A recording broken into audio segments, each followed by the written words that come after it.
Police file.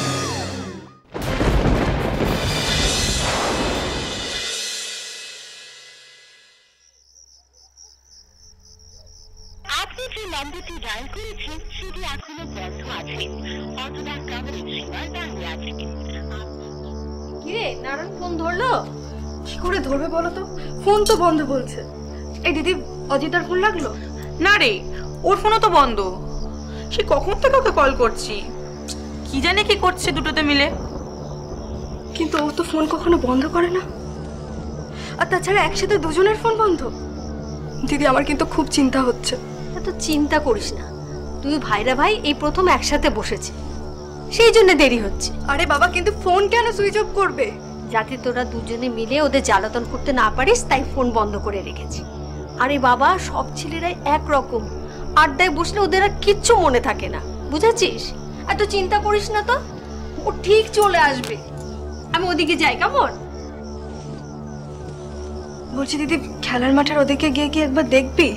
তোর কি মাথা খারাপ হয়ে গেছে? এই অন্ধকারে তুই আর আমি এখন ওখানে যাব? আচ্ছা, তোরা তো চিন্তা করার কি আছে, তোর জামাইবাবু সঙ্গেই তো আছে নাকি? আর পুরুষ মানুষ মদের আসরে বসলে কি আর ঘরের কথা মনে থাকে? আরে বাবা, ওটাই তো চিন্তার। যদি মদ খেয়ে অজ্ঞান টজ্ঞান হয়ে পড়ে থাকে কোথাও। আর তাছাড়া আমি ওর সাথে 2.5 মাস সংসার করছি, কখন ওকে মদ খেতে দেখিনি। বিয়ের প্রথম প্রথম সব পুরুষ মানুষই ছুপারস্থান থাকে, বুঝলি? আস্তে আস্তে ওদের রূপ খুলতে থাকে। তুই অত চিন্তা করিস না, ওরা কিছুক্ষণের মধ্যেই চলে আসবে। আর আমি চাই দেখি মা ওখানে কত দূর কি করলো।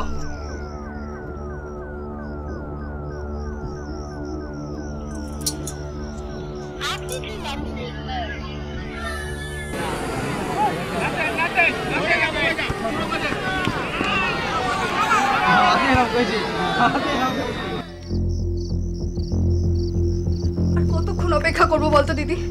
এবার যদি তুই না যাস আমি কিন্তু একাই চলে যাব। রাত 12টা বাজে গেল, এত দেরি কখনোই হতে পারে না। নিশ্চয়ই ওর কোনো বিপদ হয়েছে। কোনো বিপদ হয়নি, তুই অযথাই চিন্তা করছিস। আচ্ছা দাঁড়া, আমি বাবাকে ডেকে দিচ্ছি, তুই বাবাকে সঙ্গে নি, তারপর যা। আচ্ছা যা, তাই রেখে দে।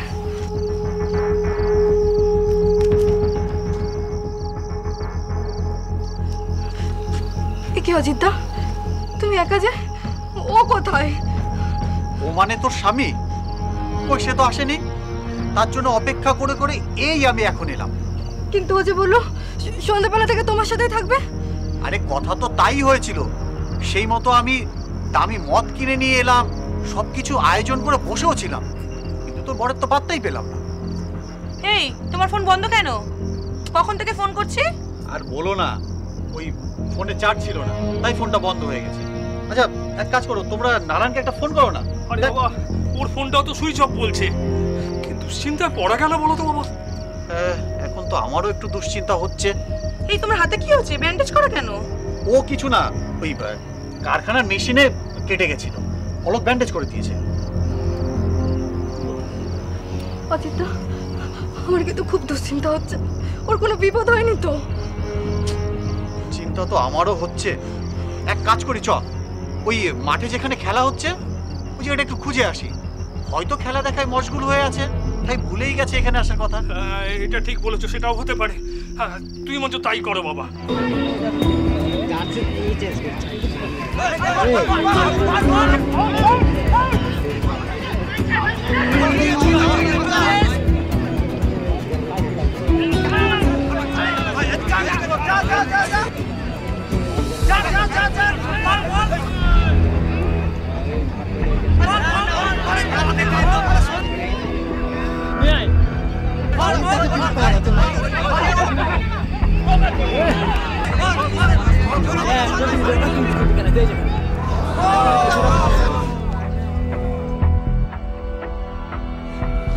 আরে তুই এত কাঁদছিস কেন বোকার মতো?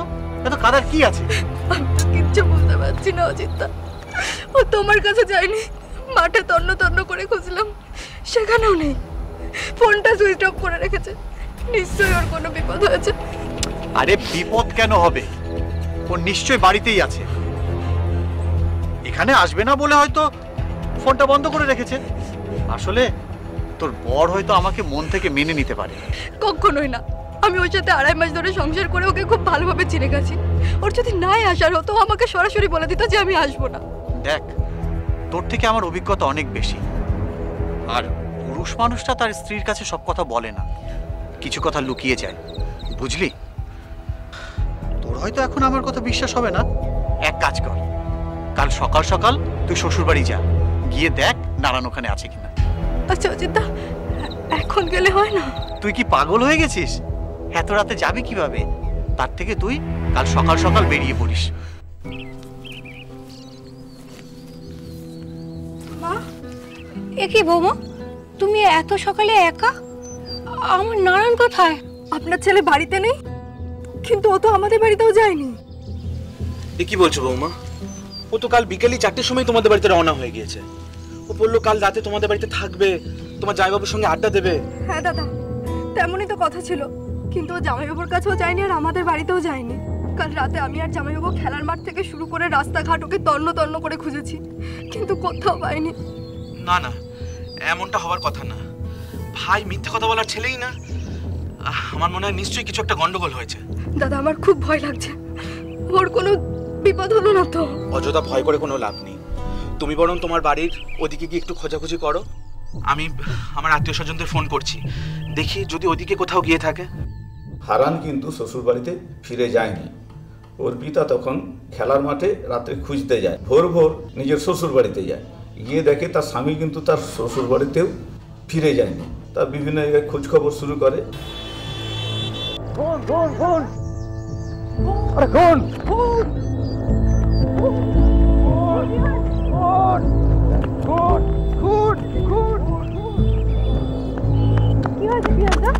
ওমা, তুই কিছু জানিস না?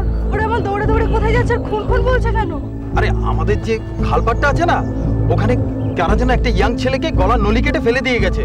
সবাই সেখানেই ছুটছে, আমিও যাচ্ছি। চলি রে।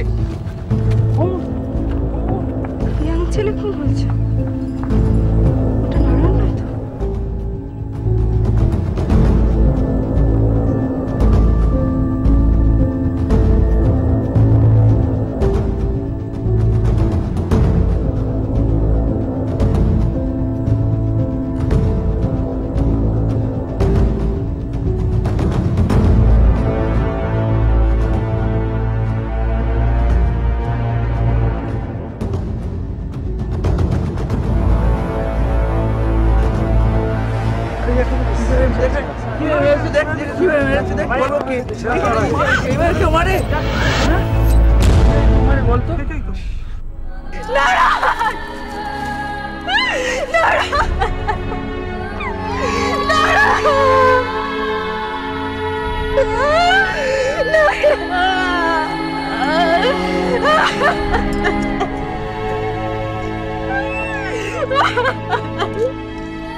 নারায়ণের এই নৃশংস মৃত্যুতে থম মেরে গেছিল সুতাহাটা অঞ্চলের সমস্ত মানুষ। আর শর্মিতা, যার মাত্র 2.5 মাস আগে বিয়ে হয়েছিল এই নারায়ণের সঙ্গে, তার জীবন থেকে সমস্ত রকমের রং যেন মুছে গেল এক ঝটকায়। শ্বশুর বাড়ির নিমন্ত্রণ খেতে আসার পথে কি হয়েছিল নারায়ণের সঙ্গে, যে কারণে এমন নৃশংসভাবে মরতে হলো তাকে? এই ঘটনার তদন্তে নামে সুতাহাটা থানার পুলিশ। আপনি ভেতরে আসুন। আসুন আসুন আসুন, বসুন। আপনি নারায়ণের দাদা? আগে স্যার, আমি শুধু দাদা নই, আমরা দুজন খুব ভালো বন্ধু। এমন কোনো কথা নেই যা আমরা একে অপরকে শেয়ার করতাম না স্যার। আর সেই ভাইয়ের এইভাবে মৃত্যু আমি কিছুতেই মেনে নিতে পারছি না স্যার, কিছুতেই মেনে নিতে পারছি না। হ্যাঁ, সেটাই স্বাভাবিক। আচ্ছা, আপনার ভাইয়ের কোনো শত্রু ছিল? না স্যার, ওর মতো ভালো ছেলের শত্রু হতেই পারে না। আপনি পাড়ার যে কাউকে গিয়ে জিজ্ঞাসা করুন, একই কথা বলবে। তাহলে এত ভালো ছেলেকে এরকম নৃশংসভাবে কে মারতে যাবে? সেটাই তো বুঝতে পারছি না স্যার। কালকে বিকালেরই তো কথা, সেজে গুজে ছেলেটা আমার বাড়ি থেকে বেরালো। মা, আমি এলাম। কি রে ভাই, এত সেজে গুজে কোথায় যাচ্ছিস? আরে দাদা, ওই শ্বশুর বাড়ি যাবো। আসলে ওদের ওখানে আজকে ওই নাইট ফুটবল টুর্নামেন্ট আছে, তাই যেতে বলেছে। তাই নাকি? বউকে না দেখে দুদিনও থাকতে পারছিস না? দূর দাদা, তোর না সবসময় বাজে কথা। আসলে তোর বৌমা জামাই বাবু অজিত দা আমাকে যেতে বলেছে। সে নাকি আমার সঙ্গে বসে মদ খাবে, একটু আড্ডা মারবে, তারপর বসে ওই খেলা দেখবো, সেই জন্য। কি বলিস রে, ও তো তোকে সহ্যই করতে পারে না, আর আজকে তোকে মদ খাওয়ার জন্য নিমন্ত্রণ করেছে। ব্যাপারটা ঠিক হজম হলো না। আমারও হজম হচ্ছিল না, জানিস তো। কিন্তু ওই শর্মি যখন বললো অজিতদা নাকি তার ভুল বুঝতে পেরেছে, আজকে বসে আমার সাথে বন্ধুত্ব করে নিতে চায়, ওই তখন গিয়ে আমার বিশ্বাস হলো। যাক, এটা তো ভালো কথা, সব মিটমাট করে নিস। আর এক বাড়ির দু জামাইয়ের মধ্যে সম্পর্ক ভালো না থাকলে লোকে কি বলবে। আর শোন, একদিন ওদের আমাদের বাড়িতে নিমন্ত্রণ করে দিস। ঠিক আছে ঠিক আছে, আমি বলবো আমার দাদা শ্রী রামচন্দ্র আপনাদেরকে আমন্ত্রণ করেছেন আমাদের বাড়িতে আসার জন্য। কি আর কি মারা হচ্ছে? মারবো না এক গাঁটটা। আর ফিরলো না স্যার, আমার ভাইটা আর বাড়িতে ফিরলো না। আপনার মনের অবস্থাটা আমরা বুঝতে পারছি। আপনি একটু শক্ত হন। খুন যে করেছে সে ধরা পড়বেই, আপনি নিশ্চিন্তে থাকুন। স্যার দেখবেন আমার ভাইয়ের খুনিরা যেন চরম শাস্তি পায় স্যার।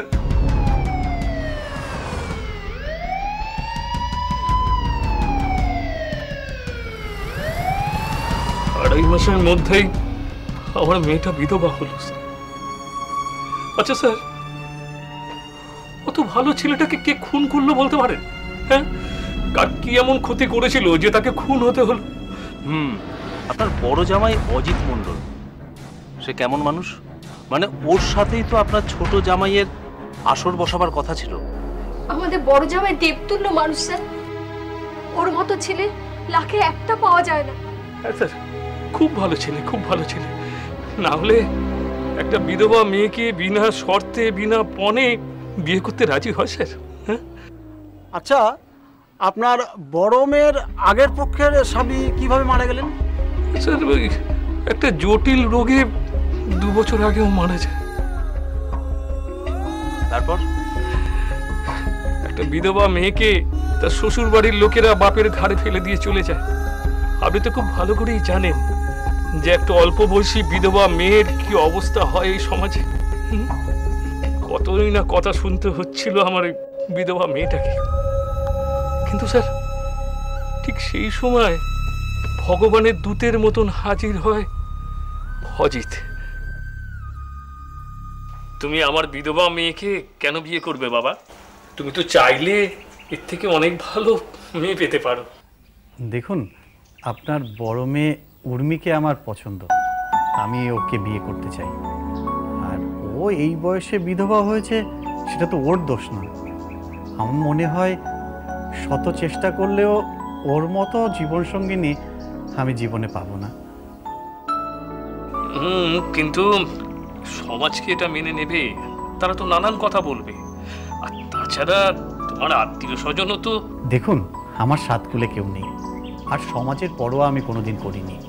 আমার মনে হয় এই বিয়েটা হলে আপনার মেয়েকে আমি সুখেই রাখবো, আর আমিও সুখে থাকবো। কিন্তু বাবা, আমাদের যে অর্থনৈতিক অবস্থা। দেখুন, আপনার মেয়েকে আমি এক কাপড়েই নিয়ে যাব, আর বিয়েটাও আমি রেজিস্ট্রি করে করব। কোনো রকম অনুষ্ঠান করে লোক খাওয়ানোতে আমার মত নেই। এখন আপনাদের আর আপনার মেয়ের মত হলেই। কিরে উর্মি, তোর কি মত? দিদি লজ্জা পাচ্ছে বলতে, তবে ওর মুখ দেখে বেশ ভালোই বোঝা যাচ্ছে ও রাজি আছে। আমাদের কোনো ছেলে নেই স্যার। আমাদের বড় মেয়ের অজিতের সঙ্গে বিয়ে হওয়ার পর সেই সমস্ত রকম ছেলের কর্তব্য পালন করে এসেছে। কখনো বুঝতেই দেয়নি যে আমাদের ছেলে নেই। বাবা, পরিচয় করিয়ে দিই, ও হলো আমার বন্ধু তপন। যদিও ওর আর আমার কোনো দিক থেকে মিল খায় না, আমি সাধারণ কারখানায় চাকরি করি, আর ও হলো বিরাট বড় ব্যবসায়ী। আমাদের এলাকার সব থেকে পয়সাওয়ালা হই। আরে তুই আবার এইসব কথা কেন শুরু করলি বলতো? তুই এগুলো বলবি জানলে আমি কিন্তু এখানে আসতাম। সরি ভাই, সরি, আর হবে না। এই আমি কান ধরছি। বাবা জানো তো, তপনদা আর তোমার জামাই যখন একসঙ্গে থাকে না, তখন সবসময় একে অপরের পেছনে লাগে। তা বেশ বেশ। শোনো, পৃথিবীতে না সব থেকে মধুর সম্পর্ক হচ্ছে বন্ধুত্বের। আর বন্ধুত্বের সম্পর্কের মধ্যে তো একটু পিছনে লাগালাগি থাকবি। হ্যাঁ, কি হলো বাবা তপন? হ্যাঁ, এটা আপনি একদম ঠিকই বলেছেন মেসোমশাই। এই শোনো শোনো না, তুই বলছো একটু ওদের জন্য চা করে নিয়ে এসো। হ্যাঁ, আর অজিতের বন্ধু এই প্রথম আমাদের বাড়িতে এলো, তো ওকে তো আর না খাইয়ে ছাড়া যায় না। আমি বলছি একটু বাজার থেকে ঘুরে আসি। আরে না না মেসমশাই, আপনি একদম ব্যস্ত হবেন না, আমার খুব জরুরি একটা কাজ আছে, আমি এখনই বেরিয়ে যাবো। আরে বাবা শোনো, তোমায় কিন্তু আমরা এমনি এমনি ছেড়ে দেবো না। তুমি বসো, আমি এক্ষুনি বাজার থেকে আসছি। আর বৌদি সত্যি আমার একটা খুব দরকারি কাজ আছে। কি রে অজিত, তুই কিছু বলছিস না কেন? ও আবার কি বলবে, বাবা যখন বলেছে তোমাকে খেয়ে যেতেই হবে, বুঝেছো? ও মা, যাও না চাটা করে আনো না। হ্যাঁ আমি এখনই নিয়ে আসছি। মা, হ্যাঁ বলো। আমার শালিকাটি কোথায়, একবার ডেকে দিন না। আমি এক্ষুনি ডেকে দিচ্ছি। তোরা টোনাটুনি মিলে ভালোই ফাঁসালি আমায়। হ্যাঁ জানো কত গুরুত্বপূর্ণ কাজ আছে আমার। শোন, একদিন একটু লেট হলে কিচ্ছু আসবে যাবে না। কি ব্যাপার জিজু, দিদিকে ছাড়া একদিনও থাকা যাচ্ছে না? কালকেই তো দিয়ে গেলে আর আজকেই নিতে চলে এসেছো। তোকে কে বললো আমি তোর দিদিকে নিতে এসেছি? আমি তো তোর সাথে দেখা করতে এলাম। কথায় বলে না, শালি আধি ঘরবালি। আমি কারো আধেঘর বালি হতে পারবো না, হলে পুরোটাই হব। শোন, সেই সুযোগটা তো আর এই জন্মে হবে না, পরের জন্মে চেষ্টা করব। আচ্ছা শোন, থাক, এই পরিচয় করিয়ে দিই, এ হলো আমার বন্ধু তপন। নমস্কার, আমি তপন মণ্ডল। নমস্কার, আমি শর্মিতা রায়, জিজুর একমাত্র শালি কাম বোন। কি জিজু, তাই তো? একদম 100% আমি একটু জল খাবো। জল খাবেন? আমি এক্ষুনি এনে দিচ্ছি। আমি যাই দেখি মায়ের চাটা কত দূর। এই একটু শোনো না, তোমার সাথে দরকার আছে। তপন দা, তোমার বন্ধুকে একটু নিয়ে গেলাম। হ্যাঁ ঠিক আছে, শোন তুই বস, আমি আসছি। আচ্ছা।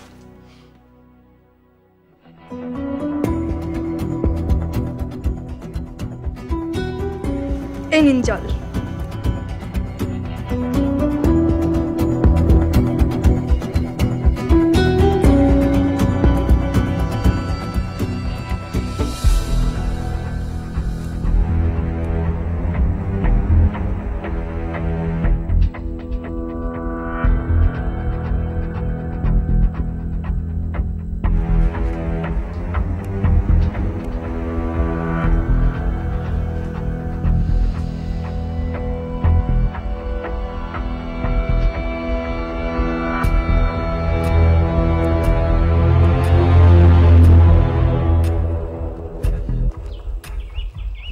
ব্যাপার বলতো, তখন থেকে শুধু পাইচারি করছিস আর একটার পর একটা সিগারেট খাচ্ছিস।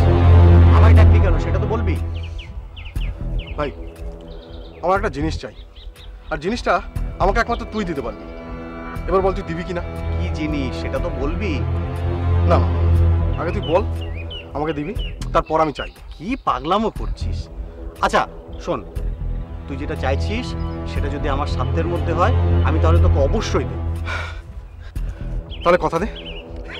নে, কথা দিলাম। ভাই, তোর শালিকে আমার চাই, ওকে আমি ভালোবেসে ফেলেছি। ওকে দেখার পর থেকে না সারাক্ষণ আমার চোখের সামনে শুধু ওর মুখটাই ভাসছে। আমি ওকে ছাড়া বাঁচবো না, তুই কিছু একটা কর। আরে একটু দম নে। এক নিঃশ্বাস এতগুলো কথা বলে ফেললি, আমার একটু ধাতস্থ হতে দে। না না, বিশ্বাস কর, এর আগে আমার কাউকে এত ভালো কখনো লাগেনি।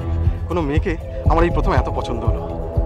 দেখ, তুই আমার শালিকে পছন্দ করিস, ওকে বিয়ে করতে চাস, এর থেকে আনন্দের খবর আর কি হতে পারে আমার জন্য? আর আমরা এতদিন বন্ধু ছিলাম, এবার আত্মীয় হব। আমি আজই ওর মা বাবার সঙ্গে তোদের সম্বন্ধের কথা বলবো। না না না, শোন শোন শোন, তুই আগে তো শালিকে গিয়ে বল যে আমি ওকে ভালোবাসি, আর ওর মত কি সেটাও তো দেখ। যদি ও আমাকে পছন্দ করে তাহলে তুই ওর একটা ছবি চেয়ে নিয়ে আমার কাছে আসবি। তুই তো দেখছি আমার শালির প্রেমে মজনু হয়ে গেছিস। ঠিক আছে, আমি আজ সন্ধ্যাবেলায় ওর একটা ছবি নিয়ে তোর সঙ্গে দেখা করবো। মাফ করো জিদ্দা, তোমার এই কথা আমি রাখতে পারবো না। কেন? ওকে খারাপ লাগার কারণটা কি? এত টাকার মালিক, বড় বাড়ি, বিরাট ব্যবসা, তাছাড়া তোকে ভালোবাসে। ওকে বিয়ে করলে রানী করে রাখবে, তাই বলছি এসব বোকামো ছাড়। তোর একটা ছবি দে, আমি ওকে গিয়ে বলি তুইও ওকে পছন্দ করিস। প্রশ্নই ওঠে না ওকে পছন্দ করার। ওকে পছন্দ করে বিয়ে করা থেকে না গলায় দড়ি দিয়ে মরা অনেক ভালো। কি যাতা বলছিস? সেটা একবার মাত্র দেখেছিস, তা সেই এক দেখায় এত অপছন্দ হওয়ার কারণটা কি? দেখো জিদ্দা, নোংরা চাহনি বোঝার না বয়স আমার যথেষ্ট হয়েছে। আশা করি তোমাকে আর ভাঙিয়ে বলতে হবে না। আহা, তোর দেখারও তো ভুল হতে পারে। কি জানো অজিতদা, মেয়েদের না একটা এক্সট্রা চোখ থাকে, আর সেই চোখ দিয়ে তারা ভালো মন্দ সমস্তটা বুঝতে পারে। তাছাড়া আমি যাকে পছন্দ করি না তার সাথে সারাটা জীবন সংসার করা আমার পক্ষে সম্ভব না। তার মানে আমার কথা তুই রাখবি না? এটা বাদে যা বলবে আমি তাই রাখবো, কিন্তু এই কথাটা আমি আর রাখতে পারবো না। দয়া করে এই কথা বারবার আমার কাছে বলো না। বেশ, কথাটা আমার মনে থাকবে।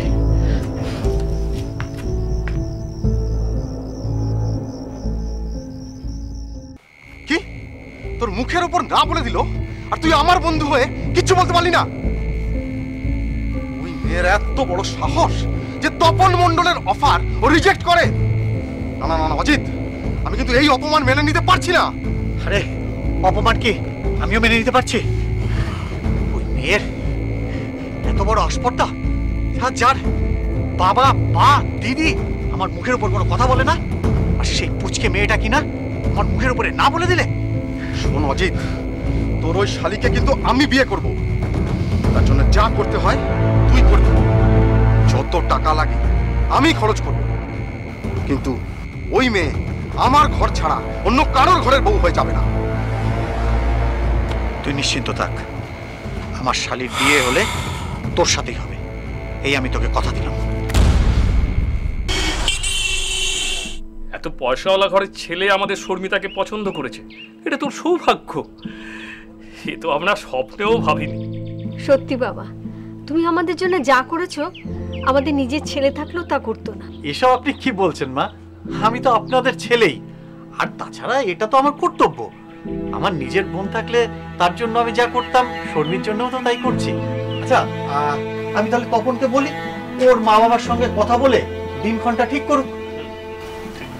অজিতদা, তোমাকে তুমি গতকালকেই বললাম ওই ছেলেকে আমার পছন্দ না, তারপরেও তুমি বাবা মাকে আজ একই কথা বলতে এসেছো। তুই অজিতকে বলেছিস ওই ছেলেকে তোর পছন্দ নয়? হ্যাঁ বলেছি, কিন্তু ওর কথাই তো শেষ কথা নয়। আমরা বড়রা যেটা ঠিক করব সেটাই ওকে মেনে নিতে হবে। তাছাড়া ও ছেলে মানুষ, ভালো মন্দ কি বোঝে সেটা তো আমাদেরই বোঝাতে হবে।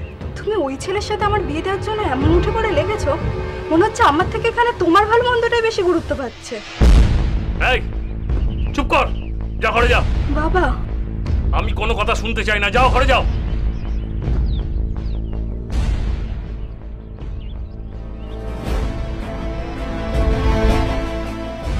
দেখুন বাবা, এই বয়সে বিঘ্নটা স্বাভাবিক, তাই বলছি যত তাড়াতাড়ি সম্ভব বিয়ে দিয়ে দিন, বলে কখন কি ঘটিয়ে ফেলবে তখন কিন্তু লজ্জায় আপনার মাথায় কাটা যাবে।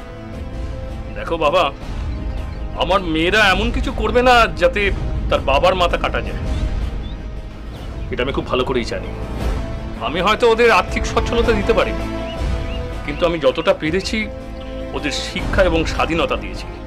তাই ওর যেখানে পছন্দ নয় সেখানে আমার পক্ষে বিয়ে দেওয়াটা সম্ভব। বাবা, আপনি বাস্তব থেকে সরে গিয়ে একটু বেশি আবেগী হয়ে পড়েছেন। আর তাছাড়া তপনের সাথে বিয়ে হলে আপনার একটা পয়সা খরচ তো হবেই না, উল্টেও বেশ কিছু টাকা দেবে, যাতে আপনাদের বৃদ্ধ বয়সটা স্বচ্ছন্দে কেটে যায়। আমার মেয়েকে বেঁচে দিতে বলছো?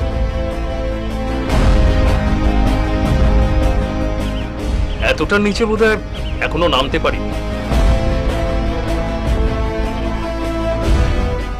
বেশ, তার মানে আমার এই বাড়িতে কথার কোনো দাম নেই। দেখো বাবা, তোমাকে আমরা সম্মান করি, ভালোবাসি, কিন্তু এই প্রস্তাবটা আমরা মেনে নিতে পারছি না। তুমি আমাদের ক্ষমা করো। ঠিক আছে, এই অপমানটা আমি সারা জীবন মনে রাখবো। বাবা যেও না বাবা। আমার বড় জামাইয়ের খুব কাছের বন্ধু হচ্ছে ওই তপন, তার সঙ্গে তার একমাত্র শালীর বিয়ে দিতে পারেনি বলে তার খুব সম্মানে লাগে, তাই জন্যই তারাই বিয়েতে আসেনি। আমরা অনেক করে বলেছিলাম ওকে, কিন্তু কোনোভাবেই তার অভিমান ভাঙাতে পারিনি। ও, তাহলে সেই অভিমান ভাঙলো 2.5 মাস পর, গত পরশুদিন, যেদিন আপনার ছোট জামাই খুন হলো সেদিন। মানে আপনি কি বলতে চাইছেন স্যার? না, আমরা তেমন কিছু বলতে চাইছি না, থাক বাদ দিন ওসব কথা। আচ্ছা, আপনার বড় জামাই অজিত মণ্ডলকে আমরা কোথায় পাবো? কেন স্যার, আমার বড় জামাইকে কি প্রয়োজন আপনাদের? না তেমন কিছু না, ওই সামান্য কিছু জিজ্ঞাসাবাদ করব, এই যেরকম আপনাদের করেছি এই আর কি। স্যার ও তো এখন কারখানায়, তা ভাই কারখানাটা কোথায় সেটা তো আমরা ঠিক বলতে পারবো না। ঠিক আছে, জামাইয়ের ফোন নাম্বারটা দিন, ওটা তো নিশ্চয়ই আপনার কাছে আছে। হ্যাঁ আগে হ্যাঁ আছে আছে স্যার। হ্যাঁ স্যার, আমিই ডেকেছিলাম। আসলে ওই আমার ছোট শালীর বিয়ে নিয়ে আমার সাথে একটু মতবিরোধ হয়েছিল শ্বশুরবাড়ির লোকেদের, তাই বিয়েতে আমি বা আমার স্ত্রী কেউই যায়নি। কিন্তু বিয়ের কিছুদিন পরে আমি আমার ভুলটা বুঝতে পারি, তাই ওকে ডেকেছিলাম সম্পর্কটা ঠিক করে নেবার জন্য। এই ভুলটা ভাঙতে প্রায় 2.5 মাস লেগে গেল, আর যেদিন নেমন্তন্ন করলেন সেই দিনই নারায়ণবাবু খুন হলো। আর কোথায় খুন হলো? না আপনার শ্বশুর বাড়ির এলাকাতে। ব্যাপারটা কেমন সন্দেহজনক লাগছে না? বিশ্বাস করুন স্যার, সেদিনের পর থেকে কোনোভাবেই নিজেকে ধাতস্থ করতে পারছি না। শুধু মনে হচ্ছে আমি যেন দোষী। আমি না ডাকলে বোধহয় এই ঘটনাটা ঘটতো না। আমি সেদিনের পর থেকে আমার শালীর দিকে চোখ তুলে পর্যন্ত তাকাতে পারছি না। ও আচ্ছা, আপনার ভাইরা নারায়ণবাবু যেদিন মারা যান সেদিন সকাল থেকে আপনি কোথায় ছিলেন? স্যার আমি এই কারখানাতেই ছিলাম, ওই বিকেল 5টার সময় আমি বেরোই। আচ্ছা, বেরিয়ে আপনার ভাইরাকে ফোন করেছিলেন? না স্যার, ওই ফোনে চার্জ না থাকার জন্য ফোনটা বন্ধ হয়ে গেছিল, তাই আর ফোন করতে পারিনি। কিন্তু আমি দুপুরে একবার নারায়ণকে ফোন করে বলেছিলাম মণ্ডলপাড়ার কাছে আসতে, আর সেই মতো আমি ওখানে গিয়ে দাঁড়িয়েও ছিলাম। প্রায় 3 ঘন্টা অপেক্ষা করার পরে আমি ওখান থেকে চলে আসি। ভেবেছিলাম ও হয়তো আর আসবে না। আচ্ছা অজিত বাবু, আপনার আঙুলে কি হয়েছে? স্যার কেটে গেছে। কি করে কাটলো? মেশিনে কেটে গেছে স্যার, আমি ব্যান্ডেজ করে দিয়েছি।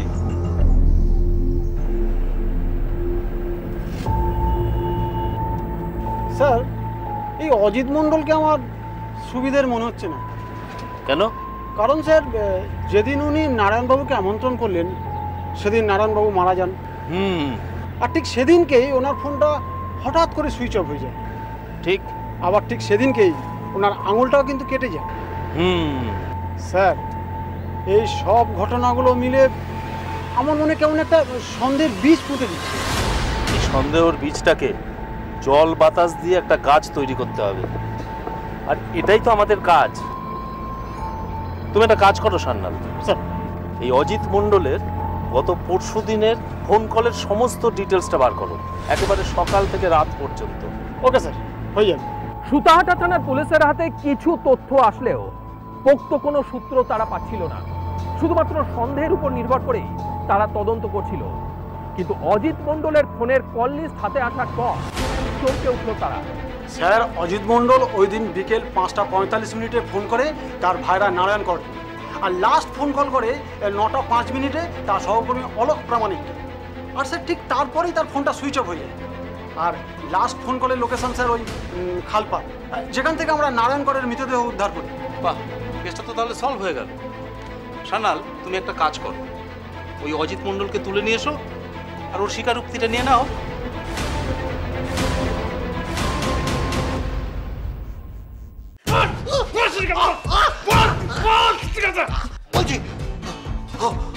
বল, একদম সত্যি বলবি, কিচ্ছু লুকোবি না, বল। স্যার নারায়ণের কোনো দোষ ছিল না, ওকে তো শুধু শুধু মরতে হলো। দোষ তো ছিল আমার শালী আর শ্বশুরবাড়ির লোকেদের। ওরা যদি আমার কথা মতো তপনের সাথে বিয়ে দিয়ে দিত তাহলে আমাকে এটা করতে হতো না। তোর কথা মতো বিয়ে দিল না বলে তুই একটা ছেলেকে খুন করে দিলি। বল কিভাবে মারলি, বল কি হলো বল। বলছি স্যার,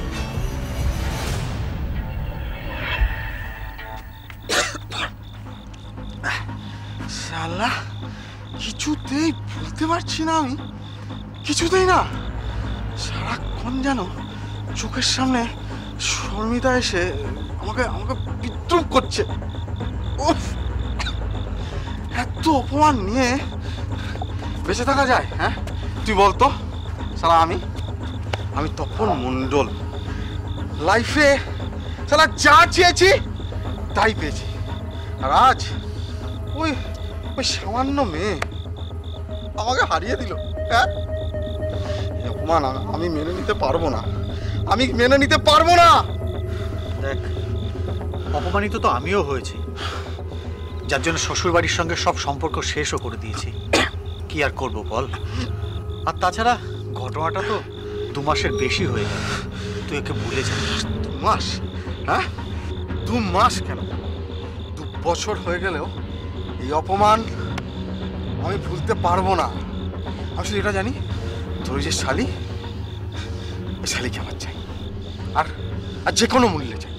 দেখ, একজনের বিয়ে করা বউকে চাই বললেই কি আর পাওয়া যায়? আরে আরে সে পাওয়া যায় না আমি জানি, কিন্তু ভেবে দেখ, যদি যদি ওর বরটা না থাকে, তখন তো বউটা একা হয়ে যাবে, তখন তো আর ওকে পেতে কোনো সমস্যা নেই। কি বলতে চাইছিস তুই? এই শোন, আমি কি বলতে চাইছি তুই খুব ভালো করে বুঝতে পারছিস। আর ভেবে দেখ, আমাদের এই যে অপমান, এর জন্য ওর বরটাও তো দায়ী। ও যদি বিয়ে না করতো, তাহলে কি তোকে আমাকে এভাবে অপমানিত হতে হতো? হ্যাঁ হ্যাঁ, তুই সেটা ঠিকই বলেছিস, কিন্তু এখন কি করবো সেটা তো বুঝতে পারছি না। এই শোন, তুই কি করবি কি করবি না আমি জানি না ভাই, আমি শুধু এটাই জানি যে শর্মিতা হচ্ছে একটা ফুল, আর ওর বরটা সেই ফুলের কাঁটা। ওই কাঁটাটাকে ছেটে ফুলটাকে আমার ফুলদানিতে সাজাতে হবে। তার জন্য যা করতে হয় তুই করবি, আর যত টাকা লাগে আমি খরচ করব। কি রে, পারবি না? হ্যাঁ, দাঁড়া, আমাকে একটু ভাবতে দে।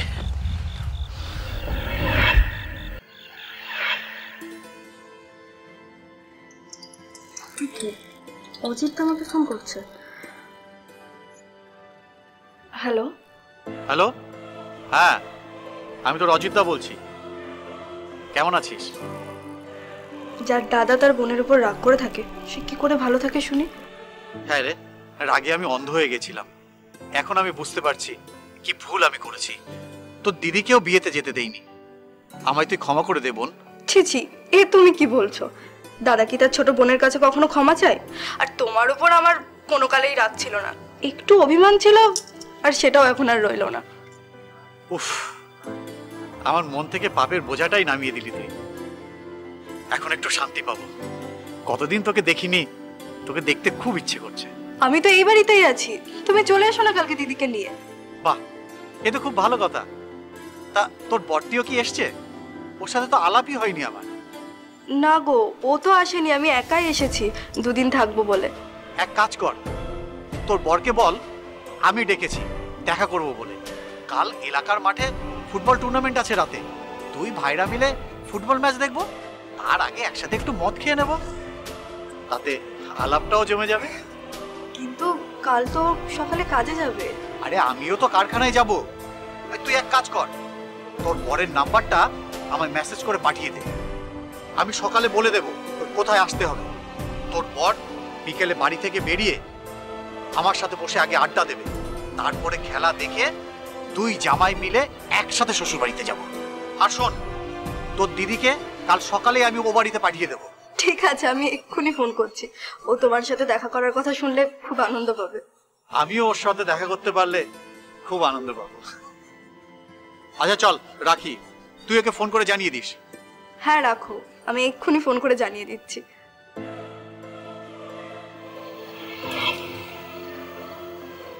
বাপন তাকে বলেছিল যে যত টাকা লাগে তোমার শালিকেই আমি বিয়ে করতে চাই, যেভাবে হোক ওকে আমার সঙ্গে তুমি বিয়ের ব্যবস্থা করো।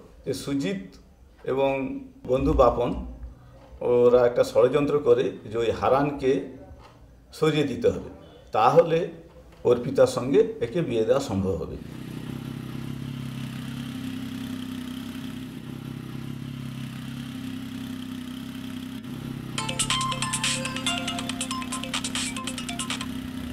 হ্যাঁ অজিতদা বলো, এই তো কাছাকাছি চলে এসেছি প্রায়। বাহ, খুব ভালো। এই শোনো না, আমি তো তোমাকে ওই মণ্ডলপাড়ার মোড়ে দাঁড়াতে বলেছিলাম, তুমি ওখানে না এসে ওই দাসপাড়ায় নেমে সোজা ঝিলের ধারে চলে এসো। বলছি দাদা, রাস্তাটা কি আমি ঠিক চিনতে পারবো? আরে হ্যাঁ হ্যাঁ, চিনবে চিনবে। ওই দাসপাড়ার মোড়ে নেমে তুমি বাদিকে যে রাস্তাটা দেখবে ওটা ধরে সোজা চলে এসো, একদম ঝিলের কাছে এসে যাবে। আর আমরা তো ওখানে দাঁড়িয়েই আছি ভাই, সব ব্যবস্থা করা আছে, তুমি এলেই শুরু করে দেবো। আচ্ছা দাদা, আসছি আসছি। নারায়ণ, তোমার তো আমাকে খুব খারাপ মনে হয়েছিল, তা এখনো কি তাই মনে হয় নাকি? ধুর, কি যে বলেন দাদা, আপনার মতো মানুষকে কেউ খারাপ বলতে পারে? আমি তো এটা স্বপ্নেও ভাবতে পারবো না। বাহ, শুনে খুব ভালো লাগলো। আচ্ছা, আমার এই বন্ধুটিকে তোমার কেমন লাগে? তপনদা তো অসাধারণ, ওই আমার মাইটিয়ার লোক, পুরো লাখো মেয়েকে। বুঝলে নারায়ণ, এই কথাটাই আমি তোমার বউ আর তোমার শ্বশুর শাশুড়িকে বোঝাতে পারিনি। মধ্যে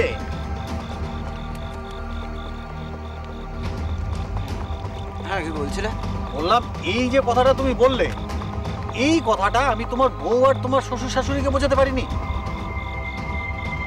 মানে আমি ঠিক বুঝতে পারলাম না তো। মানে তোমার যে বউ শর্মিতা, ওকে আমার খুব পছন্দ ছিল, বিয়েও করতে চেয়েছিল, কিন্তু তোমার বউ আর তার বাড়ির লোক কিছুতেই রাজি হলো না। আপনার মতো মানুষের সাথে বিয়ে দিতে রাজি হলো না কেন? আমি নাকি খুব খারাপ ছেলে তোমার তোমার বউয়ের কথা, তাই রাজি হয়। আরে রাজি হতো, একটু সময় দিতে হতো, কিন্তু আমরা সময় পেলাম কোথায়? তার আগে তো আমাদের নারায়ণবাবু অল্প বয়সে আমার শালিটিকে বিয়ে করে নিয়ে গেল। তার মানে তুই বলতে চাইছিস এই সব কিছুর জন্য দায়ী হচ্ছে এই নারায়ণ? জন্ম, মৃত্যু, বিয়ে সবই ওই ওপরওয়ালার হাতে, আমাদের হাতে কিচ্ছু নেই। ঠিক বলেছো ভাই, জন্ম, বিয়ে, মৃত্যু এগুলো কারোর হাতে নেই, সব ওই ভগবানের হাতে। ও, তার মানে আমরা যদি নারায়ণকে এখানে মেরে ফেলে দিই, তাতে কিন্তু আমাদের কোনো হাত নেই, সব ভগবানের হাত। কি নারায়ণ, তাই তো? কি আর কি মারছে, আমার এই ধরনের কি একদম ভালো লাগে না। আমরা ইয়ার্কি তো মারছি না ভাই, তুমি মারা গেলে আমার শালিকাটি বিধবা হবে, আর তারপর আমি যেরকম বিধবা বিয়ে করেছি আমার বন্ধুটিও তোমার বিধবা বউকে বিয়ে করবে। কি আমাদের প্ল্যানটা ঠিক আছে না? দূর, কি সব বাজে বকছেন আপনারা, আমার এখানে আসাই উচিত হয়নি, আমি বাড়ি যাবো। তুমি তো বাড়ি যেতে পারবে না ভাই, তুমি এখান থেকে সোজা উপরে যাবে। তখন আমাকে ছেড়ে দাও বলছি, ভালো হবে না কিন্তু আমাকে ছেড়ে দাও, আমাকে ছেড়ে দাও, আমাকে ছেড়ে দাও, আমাকে ছেড়ে দাও, আমাকে ছেড়ে দাও, আমাকে ছেড়ে দাও, আমাকে ছেড়ে দাও, আমাকে ছেড়ে দাও, আমাকে ছেড়ে দাও, আমাকে ছেড়ে দাও, আমাকে ছেড়ে দাও।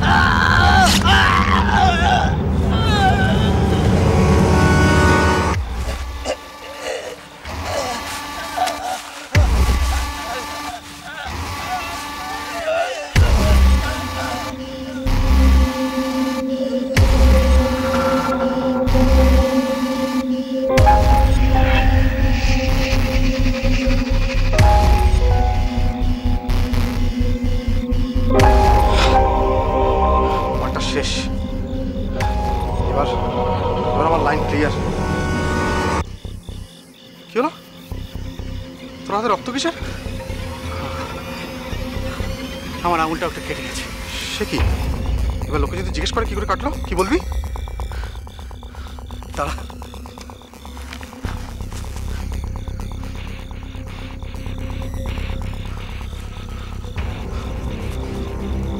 হ্যালো অলোক। হ্যাঁ বল। আচ্ছা শোন, তোকে যদি কেউ বলে আমি কারখানায় ছিলাম কিনা আর আমার আঙুল কিভাবে কাটলো, তুই বলবি যে হ্যাঁ অজিত আমার সঙ্গেই ছিল আর কারখানায় ওর আঙুল কেটে গেছে, আমি ব্যান্ডেজ করে দিয়েছি। কেন ভাই, কি হয়েছে? আরে অত তো জানতে হবে না, আর তুই শোন, এটা বলার জন্য তোকে 20,000 টাকা দেবো। দেখ ভাই, আমি ফাঁসবো না তো। আরে এটুকু কথা বলার জন্য কেউ ফাঁসে না, আর তুই টাকাটা কালকেই পেয়ে যাবি, বুঝলি? এখন রাখ, আর কথা পারাস না। শোন 20,000 টাকাটা আমি কাল সকালেই দিয়ে দিবি। এই জায়গাটা সব পরিষ্কার কর, দেখি ওর ফোনটা গেল কোথায়।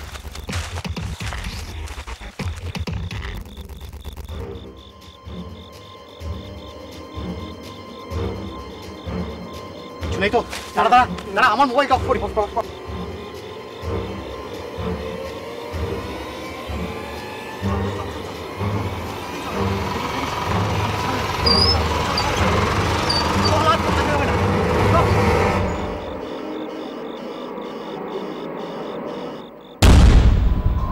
এত পারফেক্ট প্ল্যান গুলো শেষ পর্যন্ত বাঁচতে পারলি না কেন জানিস? কারণ অপরাধী যতই বড় হোক না কেন আইনের থেকে কখনো বড় হয় না। সান্নাল, একটা কাজ করো, ওর সাকরে তপন মণ্ডল আর মিথ্যে বয়ান দেওয়ার জন্য অলোক প্রামাণিককে তুলে নিয়ে এসো। Okay sir. নে, এবার বাকি জীবনটা জেলেই কাটা। চলো সান্নাল।